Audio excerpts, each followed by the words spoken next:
ডুমঘাটা কুরাকিনি। এটা 3 ওয়ার্ডের মোড়। আসসালামু আলাইকুম গ্রাম পাগল মানুষজন, আশা করি সকলেই ভালো আছেন। বন্ধুরা, আপনাদেরকে আমি স্বাগত জানাচ্ছি ময়মনসিংহ জেলার ধোবাউড়া উপজেলার বাগবের ইউনিয়নের ডুমঘাটা গ্রাম থেকে।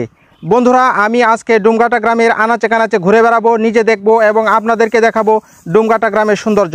সো বন্ধুরা, আমার সাথেই উপভোগ করতে থাকুন ডুমঘাটা গ্রামের প্রাকৃতিক সৌন্দর্য।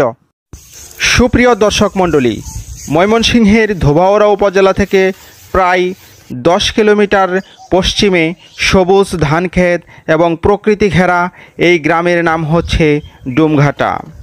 কৃষিজীবীরাই কৃষি প্রধান এই গ্রামের মূল বাসিন্দা। এই এলাকার প্রধান ফসল হচ্ছে ধান, তার পাশাপাশি হচ্ছে নানা প্রকার রকমারি ফল ফলাতিতে ভর। আসসালামু আলাইকুম আঙ্কেল, ভালো আছেন? ওয়ালাইকুম আসসালাম, আলহামদুলিল্লাহ, আল্লাহ রাখছে ভালোই। তো আঙ্কেল, আপনার নাম কি? হালিমউদ্দিন। হালিমউদ্দিন। এই গ্রামের নাম কি?